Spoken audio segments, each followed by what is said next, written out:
Knowledge assessment of pharmaceutical sciences അഥവാ carbs exam. ഇപ്പൊ ഫാർമസിസ്റ്റുകളുടെ ഇടയിൽ ഭയങ്കര ട്രെൻഡിങ് ആയിട്ട് പോയിക്കൊണ്ടിരിക്കുന്ന ഒരു എക്സാം ആണിത്. ഓസ്ട്രേലിയ പോലുള്ള രാജ്യങ്ങളിലേക്ക് നമുക്ക് പോകണം എന്നുണ്ടെങ്കിൽ, അതായത് ഒരു ഫാർമസിസ്റ്റ് ആയിട്ട് ജോബിന് പോകണം എന്നുണ്ടെങ്കിൽ നമുക്ക് ഈ എക്സാം മാൻഡേറ്ററി ആണ്. നമുക്ക് 3 തവണയായിട്ടാണ് ഈ എക്സാം നടക്കുന്നത്. മാർച്ച്, ജൂലൈ, നവംബർ, അങ്ങനെ 3 തവണകളായിട്ടാണ് ഈ എക്സാം നടക്കുന്നത്.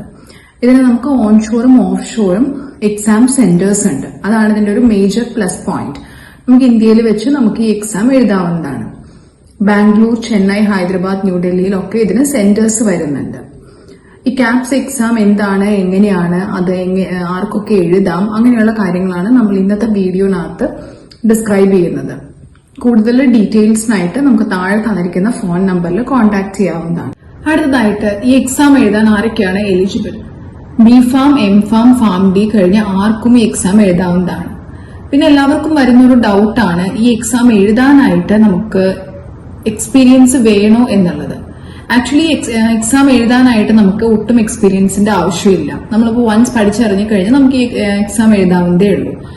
പക്ഷെ നമുക്ക് എക്സ്പീരിയൻസ് ഉണ്ടെങ്കിൽ അത് ആക്ച്വലി നമുക്ക് ആഡ് ഓൺ ആയിട്ട് വരുന്നത്, അല്ലെങ്കിൽ ഒരു പ്ലസ് പോയിന്റ് ആയിട്ട് വരുന്നത് നമ്മുടെ വിസ പ്രോസസിംഗ് ടൈമിലാണ്.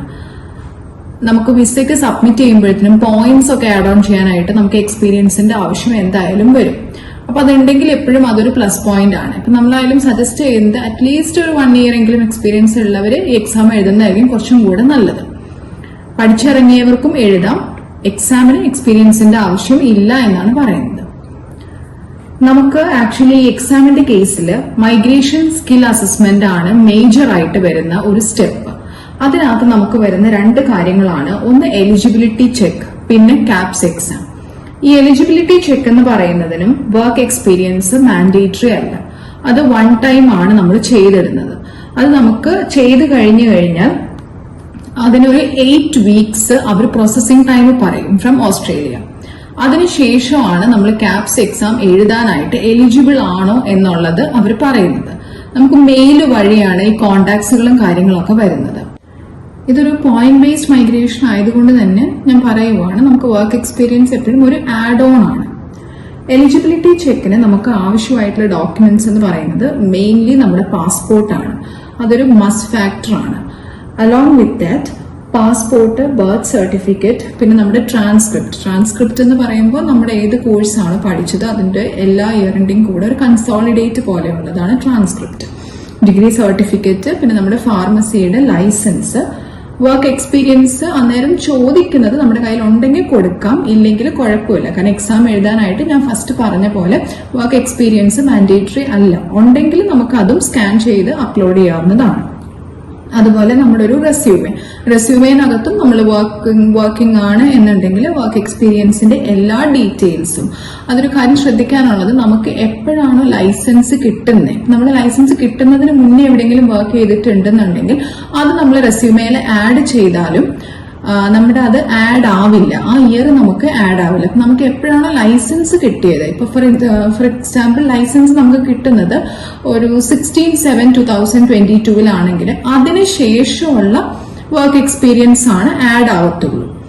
പിന്നെ നമുക്ക് വരുന്നത്, ഇപ്പൊ നമ്മുടെ പേരിനകത്ത് വല്ല വ്യത്യാസങ്ങളൊക്കെ ഉണ്ടെങ്കിൽ, ഇപ്പോ മാരീഡ് ഒക്കെ ആയിട്ടുള്ള ആൾക്കാര് മുന്നേ ഫാദർ നെയിം ഇപ്പോ ഹസ്ബൻഡ് നെയിം ഒക്കെ വെച്ചിട്ട് അങ്ങനത്തെ ചേഞ്ചസ് ഒക്കെ ഉണ്ടെങ്കിൽ അത് നമ്മുടെ പാസ്പോർട്ടിൽ എങ്ങനെയാണോ നമ്മുടെ നെയിം വരുന്നത് അതുപോലെ തന്നെ ആയിരിക്കണം നമ്മുടെ ബാക്കി എല്ലാ ഡോക്യുമെന്റ്സിലും. അപ്പോൾ അതിനുള്ള 1 and same സർട്ടിഫിക്കറ്റ് അങ്ങനെയുള്ള കാര്യങ്ങളൊക്കെ മേടിച്ച് നമ്മൾ എല്ലാതും അപ്ലോഡ് ചെയ്ത് കൊടുക്കുവാണ് വേണ്ടത്. ഇത്രയും ഡോക്യുമെന്റ്സ് നമ്മൾ അപ്ലോഡ് ചെയ്യുന്നത് ഓസ്ട്രേലിയൻ ഫാർമസി കൗൺസിലിന്റെ സൈറ്റിൽ ഒരു പ്രൊഫൈൽ ഉണ്ടാക്കിയതിന് ശേഷമാണ് നമ്മൾ ഇതെല്ലാം അപ്ലോഡ് ചെയ്യുന്നത്. അതിനകത്ത് തന്നെയാണ് നമ്മുടെ ബാക്കി എല്ലാ പ്രോസസ്സും വരുന്നത്. ആ ഒരു പർട്ടിക്കുലർ പ്രൊഫൈലിന്റെ ഉള്ളിൽ നമ്മളൊരു കാൻഡിഡേറ്റ് പോർട്ടൽ ഉണ്ടാക്കുകയാണ് ചെയ്യുന്നത്. അതിനകത്ത് നമ്മുടെ എക്സാം ബുക്കിംഗ്, ഫർദർ കാര്യങ്ങളെല്ലാം ആ പോർട്ടൽ വഴിയാണ് നമ്മൾ ചെയ്യുന്നത്. അപ്പൊ ഇപ്പൊ ഫോർ എക്സാമ്പിൾ ഇപ്പൊ നമ്മുടെ എലിജിബിലിറ്റി ചെക്കിനായിട്ടുള്ള, അതായത് നമ്മുടെ സ്കിൽ അസസ്മെന്റിനായിട്ടുള്ള എല്ലാ ഡോക്യുമെന്റ്സും സബ്മിറ്റ് ചെയ്ത് കഴിഞ്ഞാൽ ഒരു 8 വീക്സ് ആണ്. 8 വീക്സ് ആണ് ഇവർ പറയുന്നത്. പക്ഷെ നമുക്കൊരു 4 to 5 വീക്സിന്റെ ഉള്ളിലോ ചിലപ്പോൾ എക്സ്റ്റെൻഡ് ആവാനും ചാൻസ് ഉണ്ട്. എന്നാലും 8 വീക്സിന്റെ ഉള്ളിൽ നമുക്ക് നമ്മുടെ എലിജിബിലിറ്റി ചെക്ക് കഴിഞ്ഞ് നമ്മൾ എക്സാം ബുക്ക് ചെയ്യാനായിട്ട് എലിജിബിൾ ആണോ എന്നുള്ള ഒരു മെയിൽ വരും. ആ മെയിൽ വന്നതിന് ശേഷം നമുക്കിപ്പോൾ മാർച്ചിലാണ് നമ്മൾ എക്സാം എഴുതുന്നത് എന്നുണ്ടെങ്കിൽ ആ മാർച്ചിൽ ഒരു ടൈം ഇവർ അനൗൺസ് ചെയ്തിട്ടുണ്ടായിരിക്കും. ഫോർസ് ഒരു പെർട്ടിക്കുലർ ഡേറ്റ് തൊട്ട് വേറൊരു ഡേറ്റ് വരെ അത്രയും ടൈമിനുള്ളിൽ നമുക്ക് എക്സാമിന് ബുക്ക് ചെയ്യാമെന്നും പറഞ്ഞിട്ട്. അപ്പൊ നമുക്ക് ഈ എലിജിബിലിറ്റി മെയിൽ വന്നതിന് ശേഷം ആ പെർട്ടിക്കുലർ ഡേറ്റിന്റെ ഉള്ളിൽ നമുക്ക് എക്സാമിന് വേണ്ടി ബുക്ക് ചെയ്യാവുന്നതാണ്. നെക്സ്റ്റ് ഇനി നമ്മൾ ക്യാപ്സ് എക്സാം എന്താണെന്നുള്ളത് ജസ്റ്റ് ഒരു ബ്രീഫ് വ്യൂ ആണ്. ക്യാപ്സ് എക്സാം എന്ന് പറയുമ്പോൾ അതൊരു ഓൺലൈൻ എക്സാം ആണ്. പിയേഴ്സൺ വ്യൂ ആണ് കണ്ടക്ട് ചെയ്യുന്ന എക്സാം. ഇതൊരു ക്ലോസ്ഡ് ബുക്ക് എക്സാം ആണ്.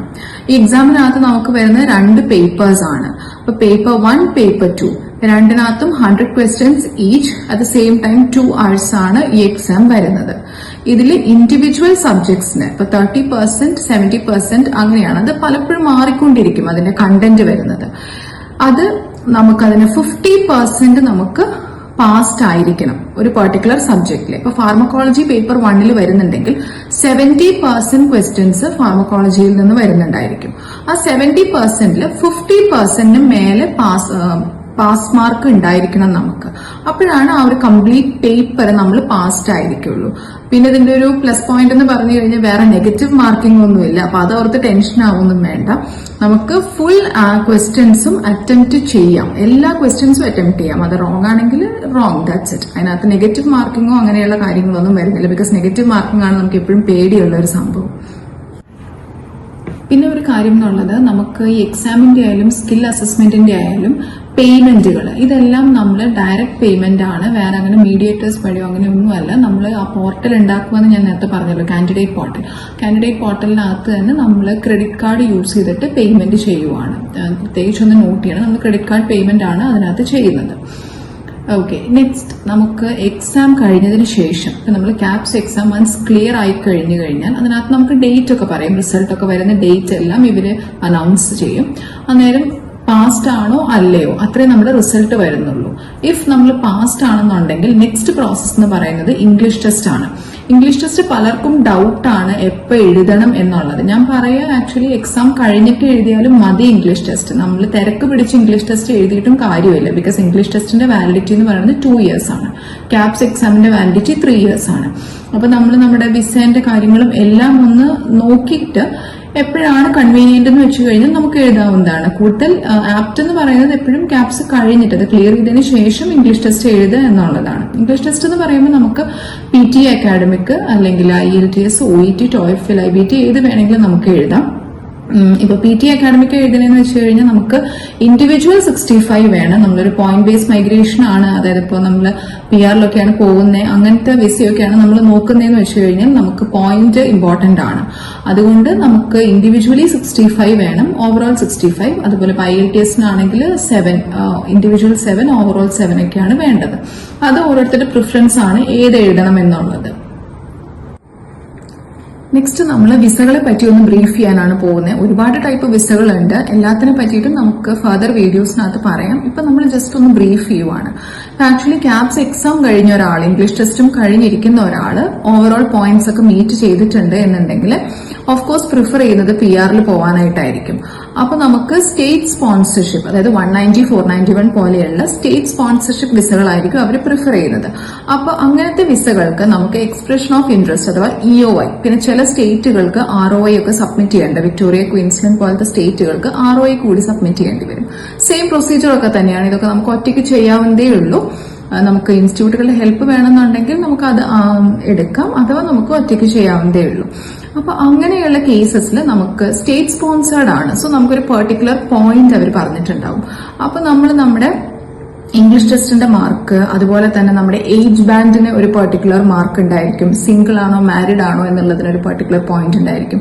ഇതെല്ലാം അപ്ലോഡ് ചെയ്ത് കൊടുത്തതിന് ശേഷം നമുക്കൊരു പോയിന്റ് വരും.